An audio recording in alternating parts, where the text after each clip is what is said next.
Lovely. So, Adrian, thank you very much for doing this. So, doing a bit of my reading in preparation for the back of this, I'm looking at your history as, I won't say how many years involved in Taekwondo, but decades now of involvement in Taekwondo. First as an athlete, and then as an athlete representing Ireland, then moving into coaching, then moving into coaching athletes who are representing Ireland, moving into, or possibly at the same time, coach development within an Irish context, progressing to coach development in a more international facing role, and also within Sport Ireland, coach development, not just within your initial sport of Taekwondo, but actually across a range of sports as well. So, a huge amount of experiences that we can draw on. Could you start just by maybe telling us a little bit about your current roles? Yeah, okay. So you've gone through quite a few of the things that we've done, and whenever you kind of read or hear about these things, you assume they happen in a nice, orderly, linear fashion. But of course they didn't, and they overlap significantly. So as it stands at the moment, I am a coach education officer with Sport Ireland Coaching. My role encompasses almost on a consultancy basis, working with sports in the development of programs of coach education across all of the different levels, as well as some support programs and continuous professional development opportunities, that kind of thing. I have worked over the last 14 years predominantly with the combat sports and a lot of the individual sports, only very occasionally dipping into team sports with a little bit of work with hockey, basketball primarily, but a lot of individual sports and a lot of the martial arts. And now I'm moving a little bit in the direction of working on the development of higher performing coaches. So not strictly coaches in high performance, but higher performing coaches in whatever domain that they're coaching in, and working across all of the sports in, doing a little bit of study and research and trying to figure out how best to work with, support, and engage with coaches who are finding themselves at that level and wanting to continue to improve, which is something that there isn't a huge amount of tested, models out there in terms of, or on an organizational certified formal education level, beyond, okay, you can certainly do a degree, a master's, a PhD, something like that, but something in the very much applied field. It's a little different. So we're going to dig in and study that over the next number of years and see what comes up, what's applicable, what's out there, and what we need to innovate for ourselves in Ireland, just in the context that we have here. So that's the work side of things. Outside of that, as you said, I am coaching in ITF Taekwondo. I have a club in Shannon. I coach with the national team at the moment as well, and have done since 2009. A lot of international competitors and people who would be competing with the national team over the last, as I said, 14, 15 years. And I am the chair of the coaches committee for the International Federation, as well as kind of heading up the coach education side of things for the National Federation here in Ireland.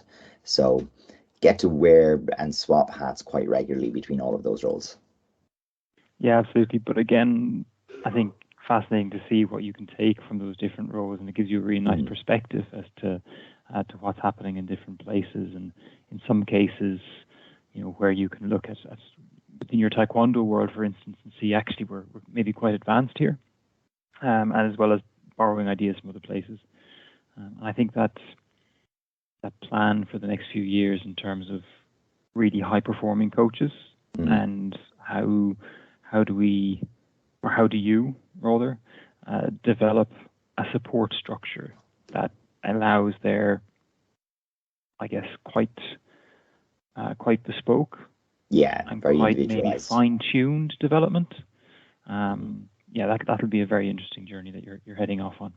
Yeah, absolutely. I'm looking forward to it, but I don't have any answers yet. Well, we have suspicions and have notions, but I don't know if we have answers yet. Look forward to tuning in to pick up more of that in a little bit. Absolutely. So we're going to focus on this chat a little bit broadly in terms of maybe using the umbrella term game-based approaches. Mm-hmm. So when did you first come across game-based approaches? Yeah, so I suppose it comes back to the earliest hints of it would have been in doing my primary degree in sport and exercise science in the University of Limerick between, I suppose, 99 and 2003. And, it would certainly have been creeping its way into, in particular, some of the sports applications bits that we would have done in picking up our basketball or rugby coaching qualifications. There were elements that would have sneaked in there that made reference to whether it was small-sided games, whether it was modified games or adapted games, and things like that. But it was still very, very much, as you would expect at the time, quite a didactic, formalized, coach-led kind of approach to coaching that we were learning at the time. But we were starting to see that little bit of a shades and shadows of what might be that people were just bringing in little by little, that people would have been talking about their experiences in their clubs, and there was a little bit of this going on. But it was really kind of in the 2007, 2008 kind of time frame around when I started working with Sport Ireland, which was then NCTC. And one of the first kind of roles that I had there was we were organising a coaches conference, which we were doing every 2 years at the time. And we decided to bring in Rod Thorpe to talk on TGfU. And that was the kind of, okay, well, I need to know a lot more about Rod Thorpe. And we read the initial paper, the Bunker and Thorpe paper, and, had a look at some of that. But I was also working with a guy called Ty Glam, who's still involved in coaching tennis. And he had been digging into this for a little bit more time as well. And just every day at work was a chat about, okay, but what would you do here? And if you didn't want to give a direct answer, if you didn't want to just tell them what to do, how could you shape the environment so that was, encouraged? That was a likely discovery. That was something that, they'll find either they'll do the Edison one, or I'll find 999 ways that don't work, or I will find a way that works, and we played around with that idea a long time. But I had been experimenting with it in my own coaching for probably a year by the time 2008 rolled in. And following on from that conference, we decided, okay, I'm in a position where I can write this into our coach education as well and experiment with it on that front. So we've been playing around with, initially we called what we were doing teaching games for understanding. It was the terminology I was most familiar with, and I was reading, although I'd read a lot of the game sense stuff from New Zealand and Australia at that time as well.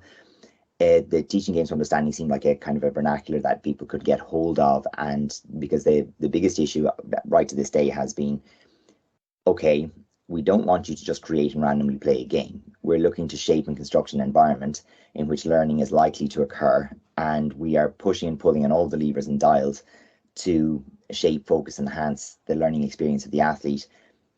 It's not just making a game for the sake of a game. It's not just for random enjoyment. So that's been a challenge. And right from the beginning, okay, we called it teaching games for understanding.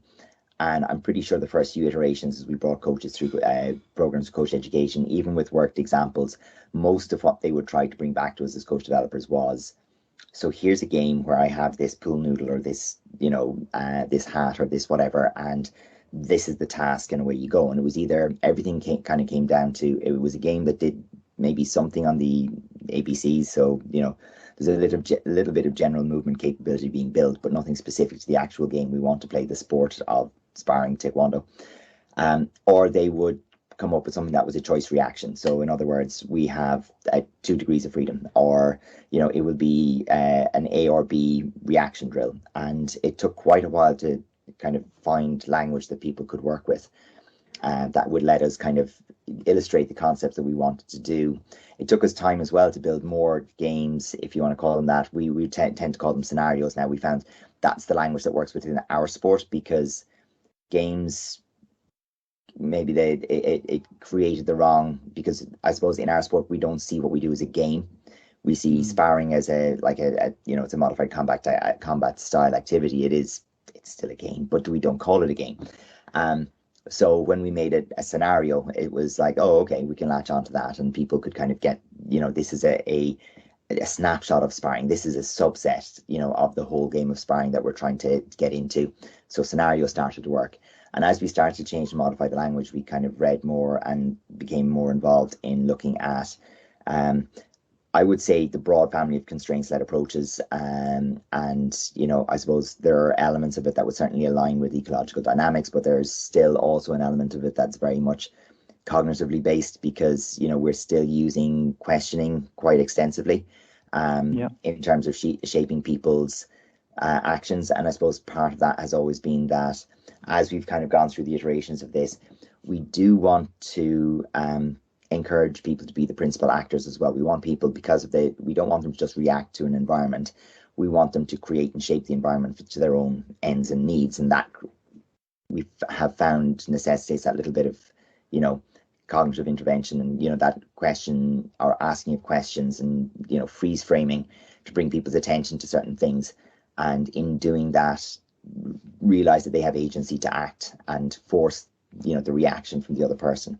So yeah, I suppose that's been the kind of the path that we followed. It started out as a little bit of we're doing something that's close to the games for understanding approach. We're restricting and shaping the game in order to allow opportunities for discovery, not so much focused on it being entirely emergent, but on creating scenarios where the decision would come up over and over again, and we'd be able to focus kind of on the cognition side of things, of like, okay, if you're making this decision over and over again, what's working for you, what isn't working for you, what are you seeing, what's your opponent seeing, and building it that way. And over time, we've evolved a little bit more to allow for more, I said, more room for emergence and discovery from the point of view of the athletes, in that we can give them the problem more.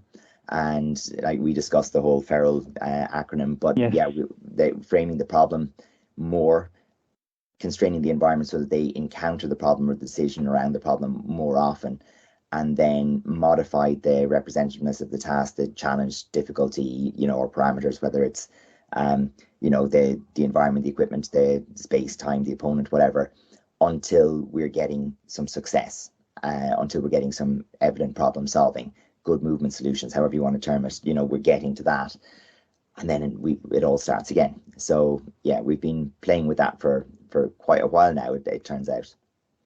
And there's so much that you've mentioned there. That's really nice. I'm going to pick up just a couple of aspects. So sure. One is the shaping of the terminology to help coaches to latch on. That's a great term to use, to latch onto it. So talking about scenarios as opposed to games works really well in this context. That makes a lot of sense. And then the second bit, it kind of sounds like you're describing the athletes almost, or the coaches learning to give the athletes more of a role as designers of these games with you, taking more ownership and more control over, almost becoming, I presume, at the higher level, partners with you in designing these scenarios as it goes. Is that fair? Oh yeah, absolutely. I mean, I suppose the genesis of this for me as well was the traditional way of teaching was the coach has a system. If we think of it like you've watched, I mean, the one that always jumps to my mind is the Disney movie. I think it's Disney, Coach Carter. And, so we've got the basketball team, and, you're going to play my system. We're going to run all, my 3 plays. I only have 3 plays, Diana, whatever. And these are my 3 plays. We only run the 3 plays. And, that all sounds great in the theatrical context. But in reality, when a coach has a system and they're rigid with their system, you need a very, very big pool of people to be able to bring people through the system and not have massive fall off. People being dissatisfied with the sport, not achieving, personal success, and certainly not reaching high performance. And I always looked at it that from my perspective, coming through as an athlete, I never had many opponents of a good caliber that I could work with locally. There was just too small a pool, which meant it was always traveling, and you were always kind of coming up against people who had much more local, when you went to Dublin or Cork, you had people who had much more local access to other good competitors. Talent always develops in clusters, so it was that kind of element of, right, okay, we have to nurture every individual, and if it happens to be that this person can spar right leg in front with a dominant high front leg, well, then he's going to have to spar left leg in front, and he's going to have to explore, movement, distance, creating different angles so that he can exploit the hands and finish with the legs.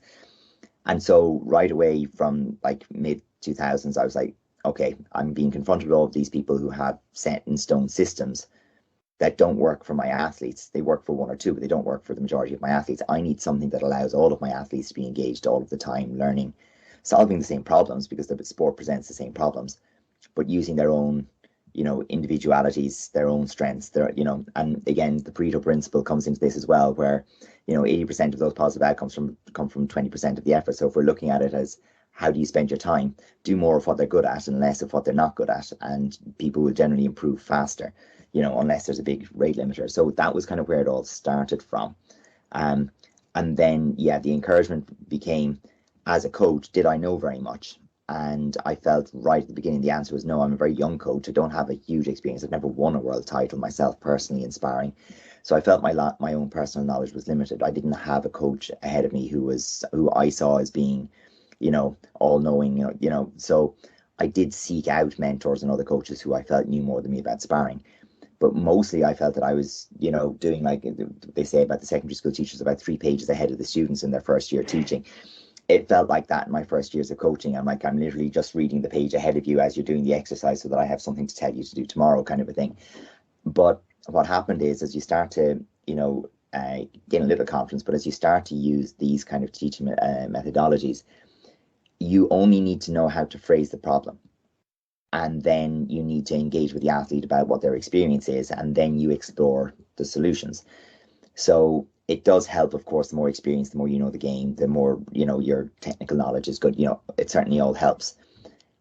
But to get started, you only need to be able to show the athlete what the problem is, and, shape an environment and a scenario where they have, the means to solve the problem if they can,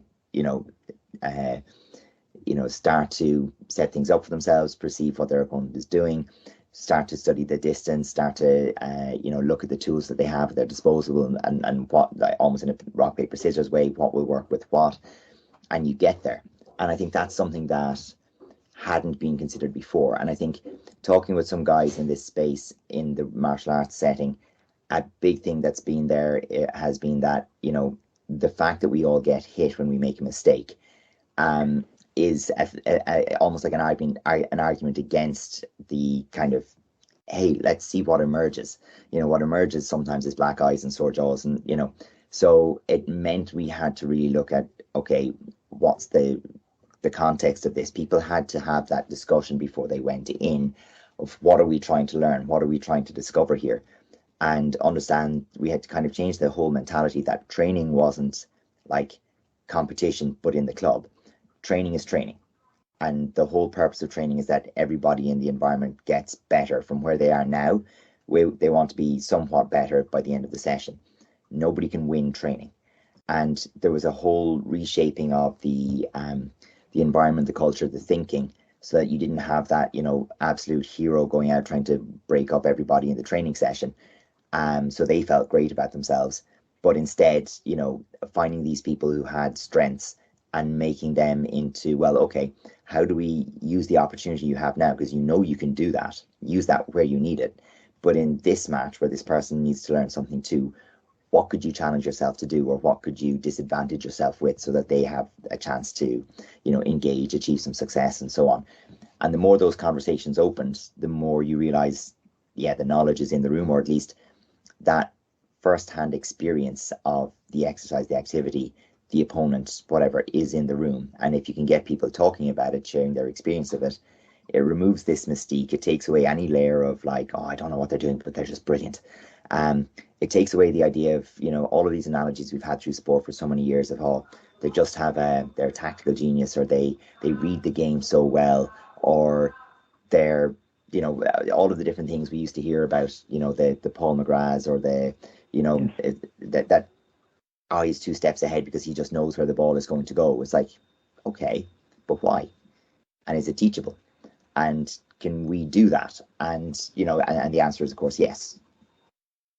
What I'm really enjoying listening to you is just the interweaving of so many different threads here.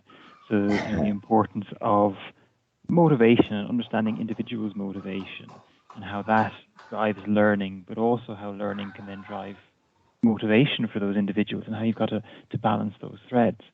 But also, what are people learning? People are learning how to be better learners, how to better understand the scenarios that they face, which then helps them design. And those are, those are skills that will Might take a little bit longer for them to show up in terms of accelerating their development in the sport, but absolutely will. If you can learn to be a more skillful learner, that absolutely will drive your progress. And then again, you're talking about the broader culture that needs to be considered, and how you need to think about how you're shaping the broader environment in which allows these approaches to work most effectively. And there was one other. Oh, the other then is just, again, I can hear from what you're talking about that this is something that you are applying from people who are relatively novice coming in. Yeah. We do. Right up to high performance through. It kind of started at both ends. So when we started to implement this, it was like, okay, what is the most simplistic representation of the game that we can introduce to a novice who has never done this before? And you come back to very simple phrases like hit and don't get hit. Wait a minute, that's tag, which is basically the touch and go. I only learned recently that touch and go is what tag actually stands for, the game of tag. So, but that's pretty much it. I mean, if you can understand that principle of, touch and go, hit and don't get hit, we have a very good place to start in terms of where we're at. And so that's what that might look like at the most basic level is, starting with the idea of a game of tag and bringing it closer and closer until it's one person with another person. And we start to define areas that you can tag and vary the rewards, and and we build a game. We encourage people to adopt a facing, or we show them the advantages and disadvantages of different facings by almost borrowing from touch rugby or tag rugby, where we'll put a tag on each hip, and we'll put one in the center line of your body, and then it's like or we can put a peg on the shoulder, something like that, and then we have all you have to do is take it from the other person. And then they learn that, once one tag is gone, if I put the other leg in the front, now I'm hiding the, one tag and it's at the furthest extremity, and it turns you into a side facing or a half facing posture, and everything changes. And it's like, okay. So then if we allow them to defend one of the tag at the front, so you start to evolve things, and that's right at the basic level. And the game shapes very quickly from that basic premise of hit and don't get hit. We can shape the reasons and the rationales behind the facing by letting them explore and play and find success in very easy games, but that get the point across. Whereas up at the top level, we can start straight away by giving problems that need solving, and we can set it up for them, and we can start with the idea that we know some solutions that work for some people, but we can also kind of strip away where we know some things don't work, or we know your default, if we want to call it the an attractor state for you, is that you want to deal with everything by clashing with your front leg. We'll just take that away for a while. We're going to destabilize that and see what other solutions emerge. And so we can do that right away at the high performance level, and give them, with the representativeness dial turned up much closer to the full competitive scenario, we can go up there a little bit, and those guys can have that conversation. And in between their bouts and their trials of the scenarios, they can talk. What are you seeing? What's working? What's not? And they will usually, by the time we get to the end of 10 or 15 minutes of running a scenario, they will have come up with the modifications. They will, if it can be broken to their advantage, they'll have broken the game. If the constraints allow them to manipulate the game in a way that's like unnatural and bring the representativeness down, we'll have the conversation with them and say, well, what do we need to give the other person so that you don't feel incentivized to do that? And we find and tweak things. So we often end up running scenarios that we know will only work for 2 to 3 minutes before everyone solves it, but it's kind of gotten the basic premise across and allows us to stage the next scenario off of it. But there was a lot of learning over the years of just how, almost seeing how quickly people can break a scenario or solve a scenario.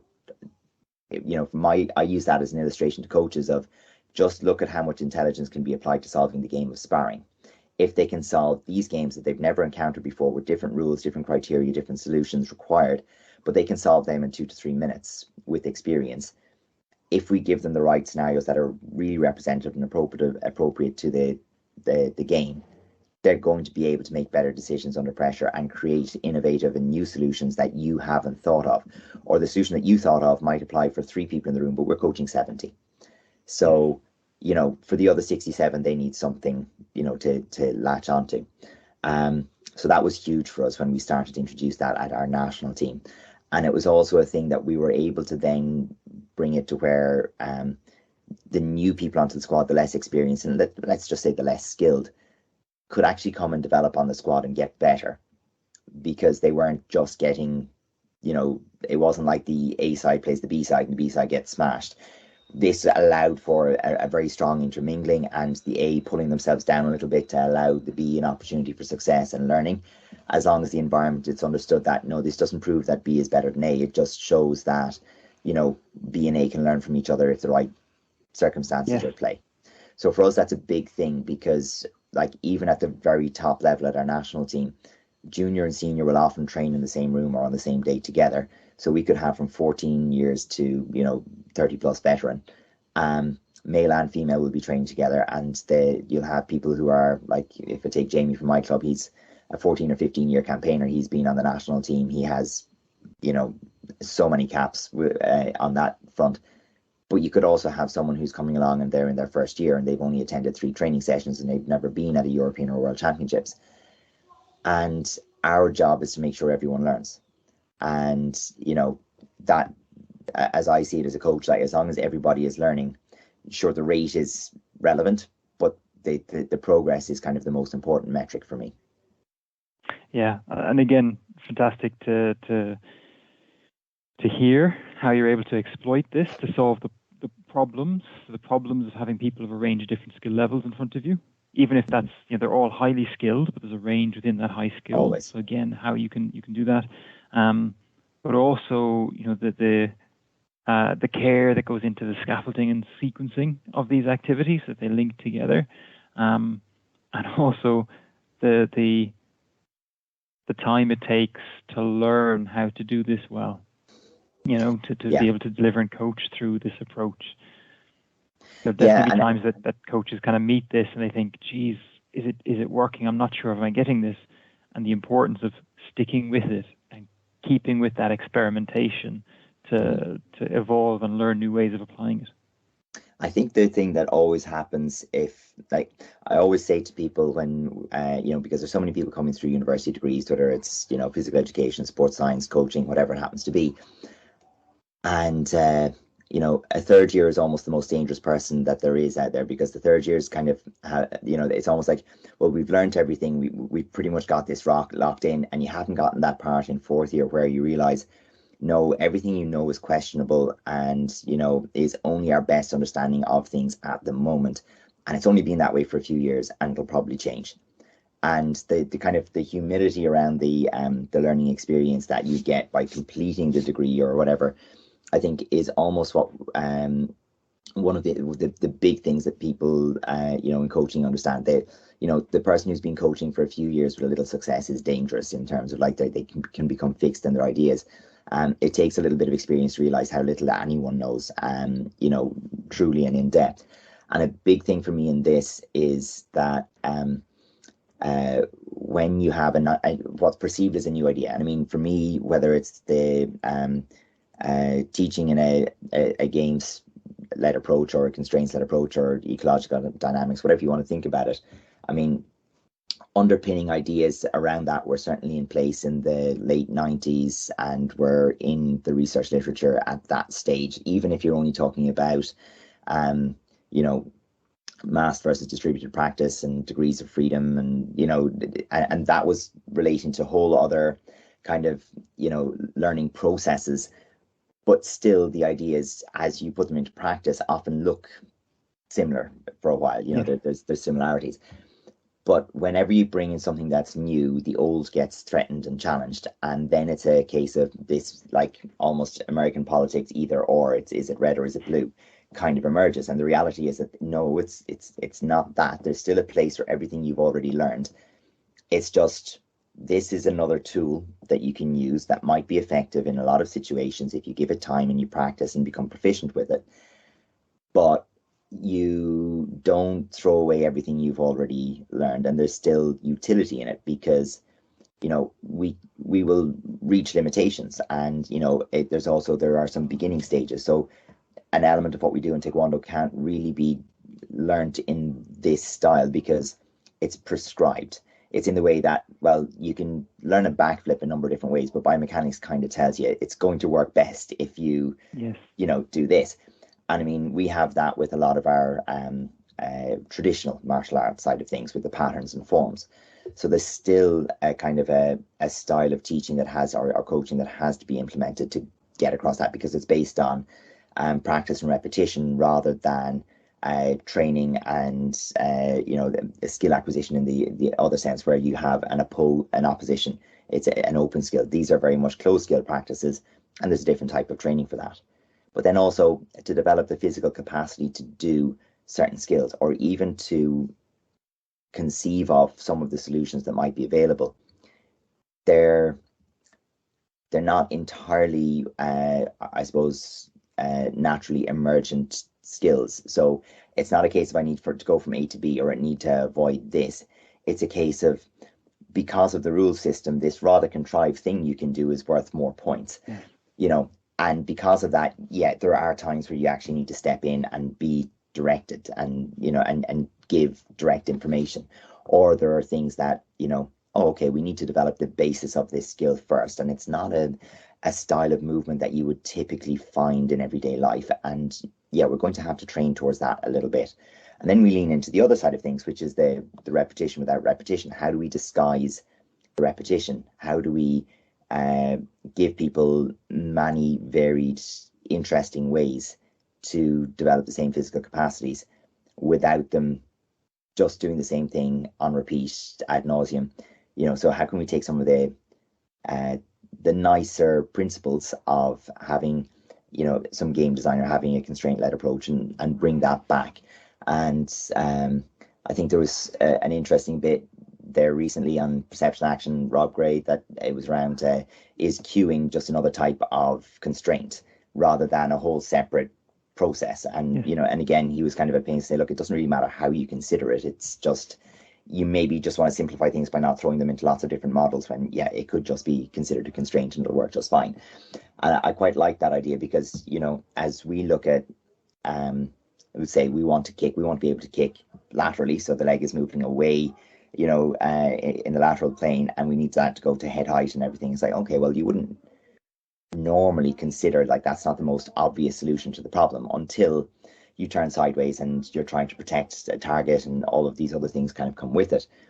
But in getting the capacity to do that, okay, we might have people do some hurdling, or they might have or some hurdle steps with knee lifts, or we might have them use hula hoops, or resistance bands, or different things, beanbags, so many different tools, in order to basically create an incentive to get the hip, the knee, the foot in the right alignment and in the right plane.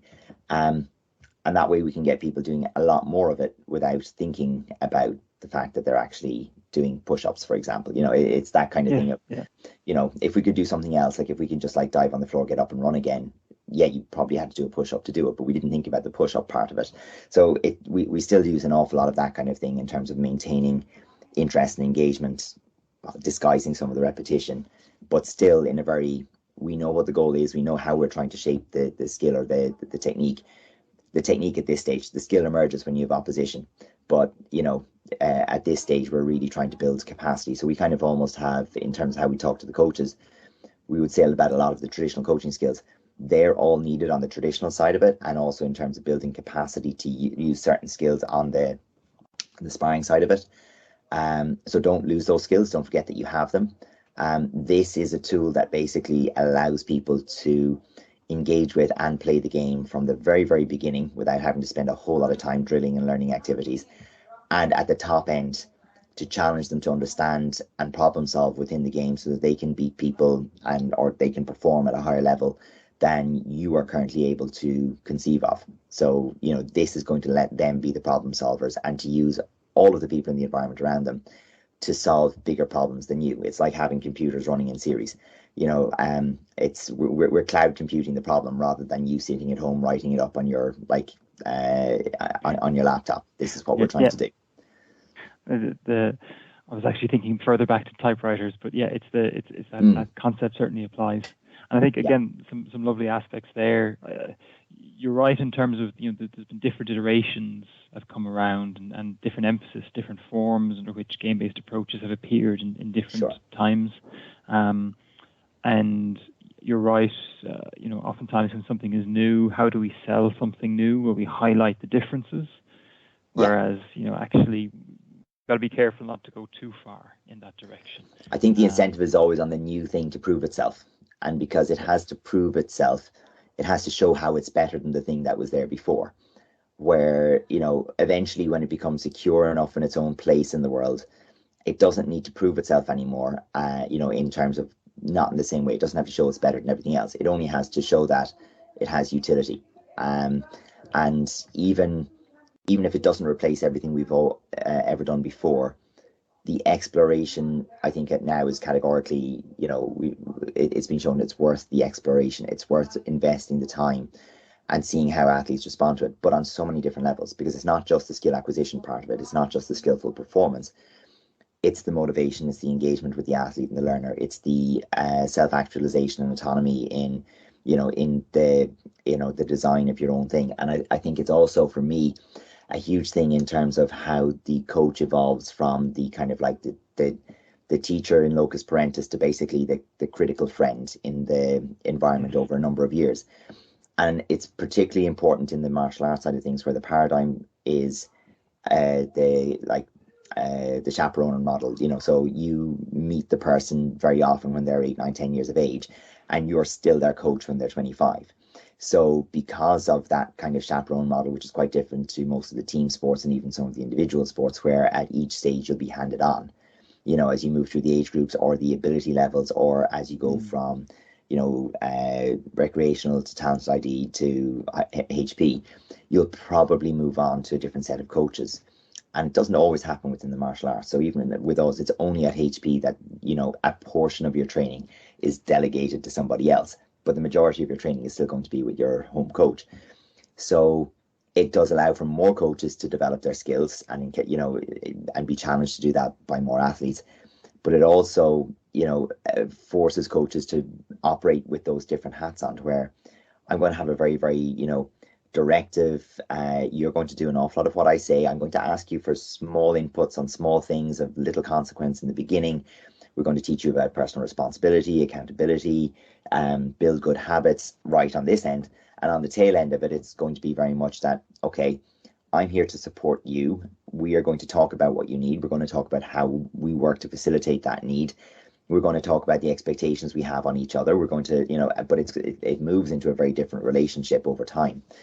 And training this way, where there are regular conversations about what the athlete is actually seeing, perceiving, and they're expressing themselves, their satisfaction, dissatisfaction, their anxieties, whatever, it opens up a whole lot of other conversations, which could be really hard if you've had none of those conversations, and all of a sudden the person turns 18, gains independence from home, the parents and all the rest of it, and all of a sudden they're challenging you, and you see those behaviors as challenging rather than constructive feedback, and Absolutely. It's a big thing, because like I have to say, like, I have a number of athletes who are training with me for like Jamie, Sky, Rachel, Owen, a few of those. They're 20 plus years. Like, these are people who started in like their single digits and are now in their like late 20s and 30s. And it's when you talk to them, they will turn around to you 90 seconds in saying, nah, your explanation didn't make any sense there. We're at sea on this one, or we've already broken this. You need to, I think we need to do this, or I think we need to change to this, or they'll tell you that, look, attitude out of year one over here isn't okay. I need you to have a conversation with them, and if you don't, I will.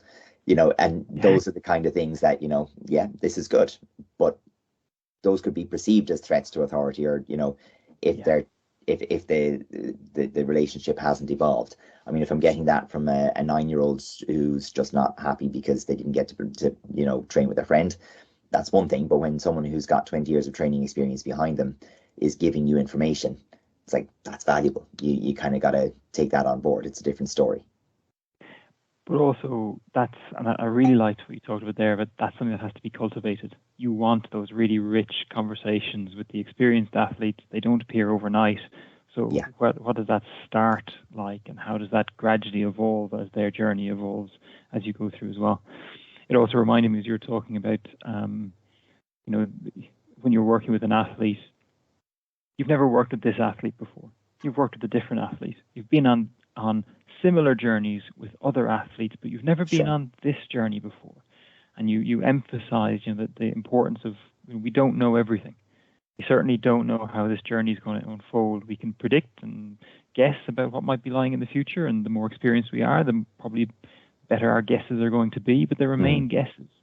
So we really need to think about ourselves as, okay, we're going to journey together through this, and it's kind of, working alongside, having that humility and openness, but also that enthusiasm for the journey. I think Carl Woods writes about that really, really nicely in terms of what, reconceptualizing a little bit about what coaching or some of the skill acquisition support might look like. Yeah. I'm just conscious that we focus very much in terms of kind of your perspective and your coaching. Yeah. If we take a step back and we think about in the Irish context, in the Irish Taekwondo context, what's your thought about, game-based approaches in use by coaches generally? Is this something which is well established, is getting established, is still relatively new? What would be your take on that? Yeah, I mean, I think when we started playing with it in 07, 08, I'd only seen the most rudimentary examples of it coming through. So we had things where it's like, okay, well, you just attack and you just defend, or and I mean, I think you see this pattern in team sport as well. Like even 30 years ago, you played attackers versus defenders. You played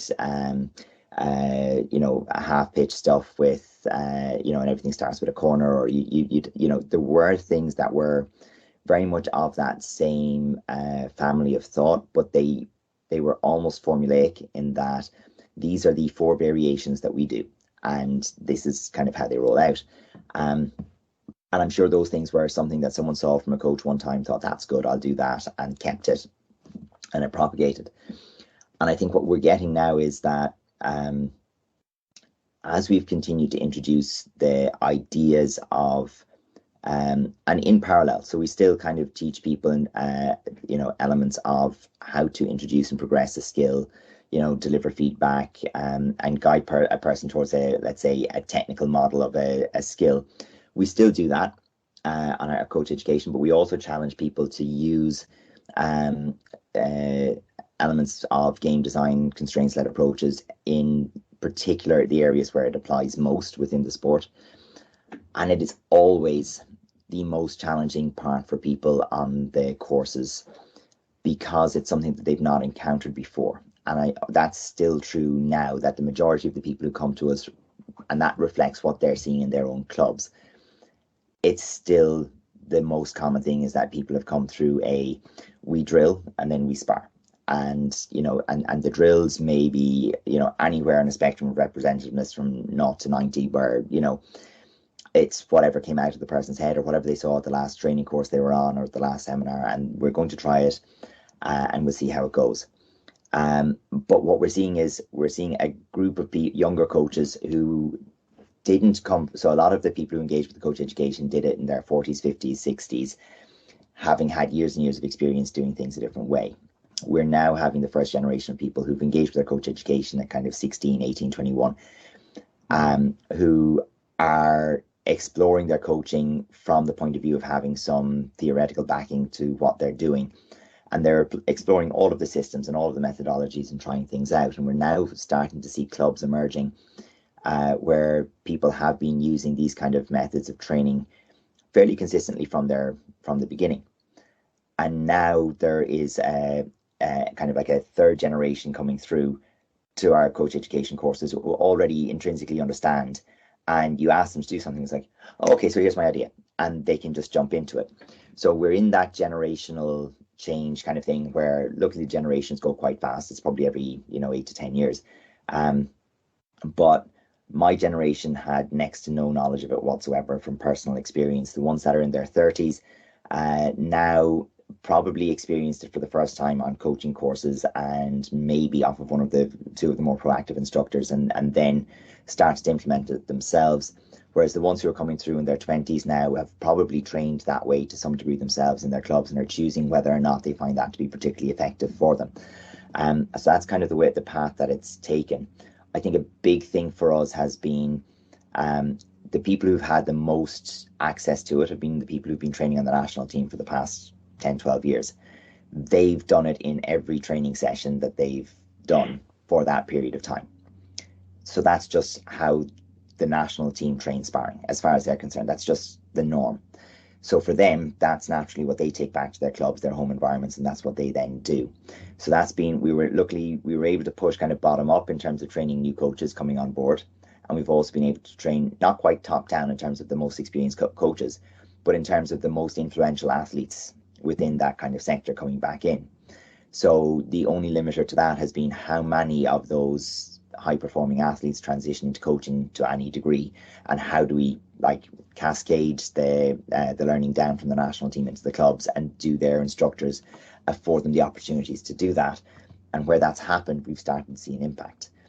Most recently, the world has kind of taken an interest in what we're doing because, after a while, the results that were freak results for a couple of years or unusual or out of character become, well, these are consistent, those guys are still around. It's not the traditional powerhouses that are winning everything now. Now we have the Irish to think about as well. And then the question becomes, well, they don't seem to be doing it by accident. And prior to that, it was great. You could target, oh, they're training with that coach and he's brilliant, so that's why they're brilliant. And we love to have that, it's like the great man theory of history. We'd like to have that, like that superstar coach. We can say, oh, well, it's all of, pick your favorite Premier League football manager, but it's all Guardiola, it's all whoever. And it's not. But the thing about it is, when they went looking at Ireland, they couldn't find that one messiah, because there isn't one. But they started to see the elements of, oh, this is system, and system has developed. But then system is a much more difficult thing to go and chase. System and culture are harder to build and chase.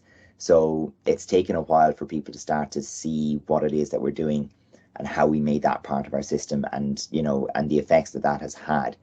And really what I would put it to, if I could look at the outside in, is other countries are seeing athletes who don't look as good in the Instagram reels and in the snippets of pad work. They don't have the Mayweather style, pad work that looks amazing. But they make good decisions and they're effective in the ring and they get results. And that's from our lower end, so that's one of the things that we see. And I think that started to frustrate initially, and then eventually get the attention of some coaches internationally, to where people want to know, okay, what is it that you're doing? Because my fighter shouldn't be losing to this person. Like, they're not good enough to be beating. But they're recognizing that the game is not about the parameters that you want. The athlete redefined the parameters of the game and how the game was going to be won. Follow their game plan and implement it. And you didn't adapt to it. Okay, simple, and that happens the whole time. And of course we get caught out with it the whole time too, because it's a game, and sometimes other people play it brilliantly, and and that's just fine. That's exciting, for me. No, and again, it's just really nice to hear that this is a system thing. So people seeing this is a success of this at system level, starting to seep in and generate international success. That's really nice. But the other bit that I really liked about what you talked about there was that not wholesale by any means yet, but there are clubs where this is underpinning the delivery at the clubs. It's all that the athletes coming through these clubs have known. They see this process being really well. And again, I'm not saying that there's none of the traditional elements, as you explained quite nicely. Yeah. These are clubs where they're marrying these ideas around scenario-based training with the traditions from the sport, and they're producing some really good results in terms of the motivation for the athletes, in terms of the learning and progress as well. That's really exciting, because that means that there's an increased number of clubs that can act as role models for other clubs, or if people want to, what does this look like in practice? Well, you can go here, you can go here, you can see what it's like. I think once you have these multiple places starting to spring up, which can act as examples for others, then that really drives that progress for the sport onwards. I'm conscious of time. Are you okay for? Oh, I'm good. I'm good. Yeah. In which case, I've got one last question, which is focused very much on the Taekwondo aspect of it. But obviously, your role is looking across a range of different sports. Yeah. So I'd just be curious as to your thoughts about game-based approaches and the development and integration of game-based approaches across the suite of sports that you've experienced within the Irish context.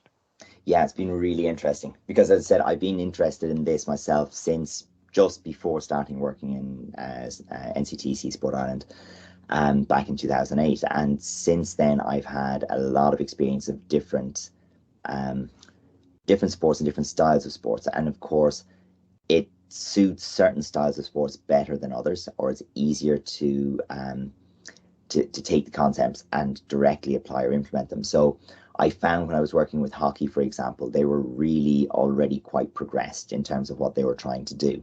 I'm not exactly sure where they are now, as I don't work with hockey anymore, but they had moved into the play, practice, play idea, where everything started with play, and then you would take and highlight an element of the play and focus on that for enhancement, and then you go, and that was basically their way of upending for coaches the traditional one of was a warm-up, skill revision, skill practice, implementing a game. And that was the kind of model that had been followed for years. And what they want to do is, okay, we'll have our warm-up, but we'll get them into some form of game. And the game didn't have to be a full 11 aside, but it was a game of some description.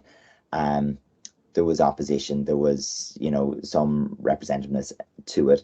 And then they would have the intended middle bit where the practice would come into play, where the things that they expected the game to highlight for improvement would now be more relevant because the players had experienced the need for these particular skills or targeted interventions, which they would then have more of a focus on in their practicing. And then they would come back to play with probably a progressed version of the earlier game, or it might be brought back in as it was, but then, advance further. And that's really nice. My understanding is that's still the approach that hockey are taking, but it's also really nice for the coaches. So the coach, you talked there about the player now has an awareness of why this is important and why we're going to work on this. So they invest the energy into it more. But also, it's something for the coaches. The coaches watch the game at the weekend and they think that this is an issue for us. But now they play the game first and they go, yes, it genuinely is an issue for us because I'm seeing it here again. Or if they're not, so again, it's giving the coach more information to design and plan their sessions. So that's sorry for cutting across, but that definitely is there's multiple advantages for players and coaches in terms of that initial play starting aspect of it. Yeah. See, and I found, so that was quite interesting with hockey. Basketball were quite resistant in the beginning because as far as they were concerned, it's not what the Americans do.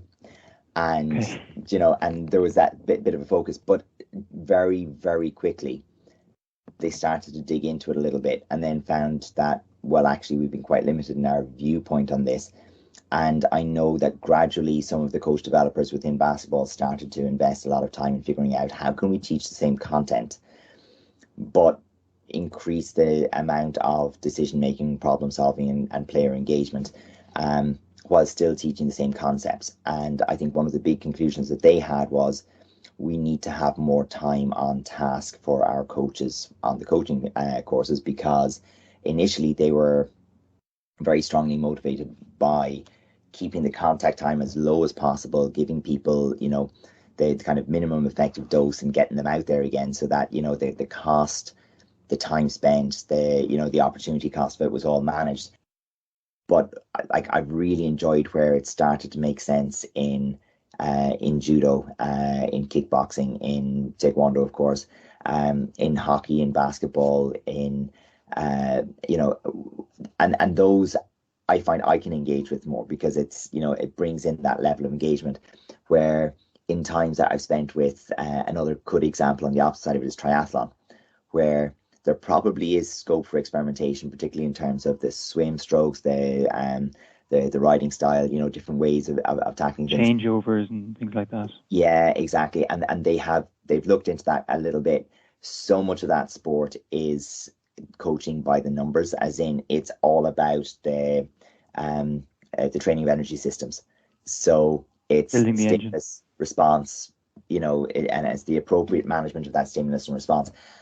And it's, for me, that was like that was revolutionary for me at my time, when I came across it first in learning, because the depth of understanding that they had in terms of how to stimulate a metabolic response across the three domains was remarkable. That was at a level, for each coaching level, it was way higher than what I would have seen or expected from coaches in other sports. But their ability to engage with athletes and, was totally different. In the same ways, when I started looking at some of the guys in soccer, their ability to perceive 30 players, or about 22 players, I suppose, but like in action, everyone's relatively positioning one to the other, the patterns emerging and everything, and it's very different, and the coaching skills that emerge are very, very different. So for me, yeah, it's been huge in the context of wherever we've had or I've had a sport turn up where an appropriate use of the game style or the constraints-led approaches would fit and has been neglected. It's been a really enjoyable challenge to push and check and see if people want to dismiss it out of hand, and the why, or if they want to experiment with it, or see if they can find examples within their sport at home or abroad. And then in other sports, it's being a case of, yeah, you know what? Okay, I can understand why you would be reluctant in that sport and might have good reason within that sport to gravitate towards a very authoritative style of coaching in terms of what's needed. But where do we incorporate the principles of the athlete involvement? Where do we incorporate the motivation? Where do we incorporate the self-determination and so on? And how does that look? And that's been kind of how I've approached that in the coach education side of things. Yeah, no, that's lovely. Again, there's so much I could react to there, but I'm just going to pick two. So one, in terms of basketball, and that just resonated with something you said earlier, where you talked about, they were copying the American model, but the American model is one where you've had an enormous number of basketball players. You don't need to be very efficient. Whereas in the Irish context, you need to be really efficient. And therefore, what works in that context, they might have a very different set of constraints to what you have in terms of a broader sport background. So that was one that was a nice comparison between the two parts. And then the second part, you're talking about where triathlon coaches have this real strength through their experience and their delivery.